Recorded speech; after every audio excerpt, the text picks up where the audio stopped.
பொது வாழ்வில் ஊழல் என்பது பெரும்பாலும் முறைகேடு என்ற சொல்லோடு தொடர்புடையது. அதாவது உயர் பதவிகளில் இருக்கும் அரசு அதிகாரிகள் லஞ்சம் வாங்குவதும் தங்களையோ அல்லது தங்களுக்கு நெருக்கமானவர்களையோ பணக்காரர்களாக்கிக் கொள்ள தங்களது பதவியை தவறாக பயன்படுத்துவதும் இதில் அடங்கும்.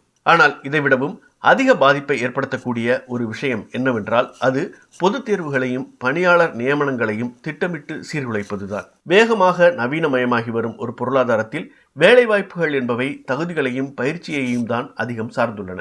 இத்தகைய சூழலில் பொது தேர்வுகளும் ஆசிரியர் நியமனங்களும் திறமையான நபர்களை உருவாக்குவதற்கான வழிகளாக இருக்கின்றன. தகுதியின் அடிப்படையில் மட்டுமே நடக்க வேண்டிய இந்த செயல்முறைகளில் ஊழல் புகுந்து விடுவது இந்தியாவில் மக்கள் தொகை அதிகம் இருப்பதால் கிடைக்கக்கூடிய பலனை முழுமையாக அடைவதற்கான நாட்டின் திறனையை சிதைத்துவிடும். தேசிய தேர்வு முகமை மருத்துவ இளங்கலை படிப்புகளுக்கான நீட் தேர்வை மீண்டும் நடத்த வேண்டிய கட்டாயத்திற்கு தள்ளப்பட்டதாக இருக்கட்டும், அல்லது மகாராஷ்டிர ஆசிரியர் தகுதி தேர்வு திட்டமிடப்பட்ட ஜூன் 28 நெருங்கும் போது ஒத்திவைக்கப்பட்டதாக இருக்கட்டும், இந்த வழக்கம் மிகுந்த மனச்சோர்வளிக்கிறது. உள்வட்டார தொடர்புகள் மூலம் தேர்வுத்தாள்களை கசியவிட்டு தேர்ச்சி பெற குறுக்கு வழிகளை தேடுபவர்களிடமிருந்து பெரும் பணத்தை பெறுவதற்காக பயிற்சி மையங்களை இலக்காக கொண்டு இயங்கும் ஒரு குடிசை தொழில் போல இது நடத்தப்படுகிறது. மகாராஷ்டிரா வழக்கில் குற்றம் சாட்டப்பட்ட முக்கிய நபர் 2024 ஒடிசா தேர்வுத்தாள் மோசடியிலும் ஏன் நீட் தேர்வு மோசடியிலும் கூட தொடர்பு இருப்பதாக சந்தேகிக்கப்படும் பாட்னாவைச் சேர்ந்த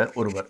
இந்த நபர் பீகார் மற்றும் ஹரியானாவைச் சேர்ந்த குழுக்களின் மூலம் பயிற்சி வகுப்புகளுக்கு தேர்வுத்தாள்களை விற்க முயன்றதாக கூறப்படுகிறது. விசித்திரமாக ஒவ்வொரு மோசடியிலும் இதே மாதிரியான செயல்பாடுகள் தான் வெளிப்படுகின்றன. குஜராத்தில் 2023 ஆண்டின் இளநிலை எழுத்தர் பணிக்கான தேர்வுத்தாள் கசிவின் முக்கிய சூத்திரதாரி அந்த வினாத்தாளை அச்சிட்ட ஹைதராபாத் அச்சகத்தின் ஊழியர் என்று சொல்லப்படுகிறது. ஜம்மு காஷ்மீரில் 2022 ஆண்டு நடந்த சேவை வாரிய தேர்வுத்தாள் கசிவு வழக்கில் அச்சகத்தின் உள்வட்டார நபர் ஒருவரும் பாதுகாப்பு பணியில் ஈடுபட்டவர்களும் 2024 குற்றப்பத்திரிகையில் சேர்க்கப்பட்டனர்.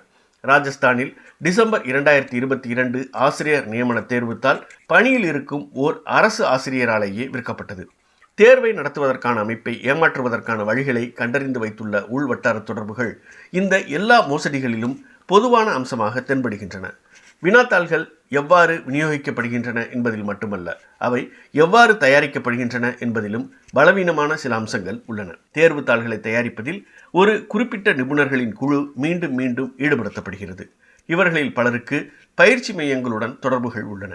இதனால்தான் பொதுமக்களின் கவனம் திசை மாறும் வரை முக்கிய சூத்திரதாரிகளை வேட்டையாடுவது, கண் துடைப்பு விசாரணைகளை நடத்துவது போன்ற வழக்கமான சடங்குகள் இந்த பிரச்சனையின் அடி ஆழத்தை தொடாமல் அப்படியே விட்டுவிடப்படுகின்றன. இந்த விவகாரம் தொடர்பான முக்கிய கேள்விகள் எப்போதுமே எழுப்பப்படுவதில்லை.